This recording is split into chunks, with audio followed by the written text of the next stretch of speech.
నమస్తే. లక్షద్వీపులు భారత్కు ఎంతో వ్యూహాత్మకమైన ప్రాంతం. నైరుతి ప్రాంతంలో ఉన్న ఈ దీవులు టూరిజంతో పాటు దేశ భద్రతకు ముఖ్యమే. అయితే ఈ దీవులను 1947లో పాకిస్తాన్ ఆక్రమించుకునే ప్రయత్నం చేసింది. ఆ రోజు నాటి హోంమంత్రి సర్దార్ వల్లభాయ్ పటేల్ గనక సరైన సమయంలో చర్యలు తీసుకోకుంటే ఇప్పుడు ఆ దీవులన్నీ పాకిస్తాన్ ఆధీనంలో ఉండి భారత భద్రతకు పెను ప్రమాదంగా మారేవి. అయితే అసలు ఆ రోజు ఏం జరిగింది?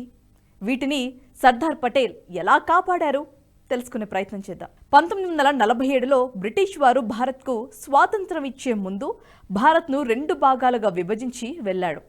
పాకిస్తాన్ ముస్లిం దేశంగా ఏర్పడింది. అయితే ఆ తర్వాత దేశంలో 500 పైచిలుకు సంస్థానాలను సర్దార్ పటేల్ విలీనం చేసే ప్రక్రియలో ఉన్నారు. ఇదే సమయంలో భారత నైరుతి దిక్కున ఉన్న లక్షద్వీపుల్లో ముస్లిం జనాభా చాలా ఎక్కువ. స్వాతంత్రం వచ్చే నాటికి అక్కడ 92% జనాభా ముస్లింలు ఉన్నట్లు అధికారిక గణాంకాలు తెలుపుతున్నాయి. ఈ క్రమంలో ఆ దీవులను ఆక్రమించుకోవాలని పాకిస్తాన్ ప్లాన్ చేసింది. మహమ్మద్ అలీ జిన్నా వాటిని స్వాధీనం చేసుకోమని తమ దేశ నావికా దళానికి ఆదేశాలు కూడా జారీ చేశారు. దీంతో అక్కడి నావికా దళం లక్షద్వీపుల వైపు ప్రయాణాన్ని మొదలుపెట్టాయి. దీన్ని భారత నావికా దళ అధికారులు గుర్తించి సర్దార్ పటేల్కు సమాచారం ఇచ్చారు. ఈ సమాచారం రాగానే సర్దార్ పటేల్ వెంటనే అధికారులను ఆదేశించారు.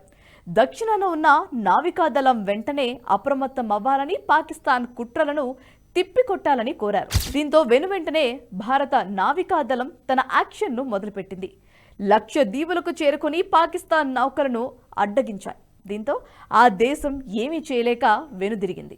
నాడు సర్దార్ పటేల్ గనక దీనిపై సకాలంలో స్పందించకపోతే నేటి లక్షద్వీపులు పాకిస్తాన్ ఆధీనంలో ఉండేవి. అదే గనక జరిగి ఉంటే అక్కడ పాకిస్తాన్తో పాటు చైనా కూడా తిష్ట వేసుకొని కూర్చునేది. డ్రాగన్ కంట్రీ నిఘా నౌకలు అక్కడ గస్తీ తిరిగి భారత్కు ఇబ్బందికరంగా పరిణమించేవి. ఇప్పటికే హంబాన్ తోట నుంచి డ్రాగన్ భారత్పై నిఘా పెట్టింది. అదేవిధంగా లక్షద్వీపుల నుంచి కూడా నిఘా పెట్టేందుకు వీలు కలిగేది. కానీ సర్దార్ ఈ ప్రమాదం నుంచి తప్పించగలిగారు. అందుకే ఇప్పుడు ఆ దీవులు భారత్కు పర్యాటకంగానూ ఎంతో ఉపయోగపడుతున్నాయి. ఈ వీడియో మీకు నచ్చినట్టయితే లైక్ చేయండి, 10 మందికి షేర్ చేయండి. అలాగే కామెంట్ల రూపంలో మీ అభిప్రాయాలను మాతో పంచుకోండి. Nationalist hub group of channels ను సబ్స్క్రైబ్ చేసుకుని తెలుగునాట జాతీయవాద జర్నలిజాన్ని ప్రోత్సహించండి. ఈ వీడియో కింద ఉన్న బెల్ ఐకాన్ పై క్లిక్ చేయడం మర్చిపోవద్దు.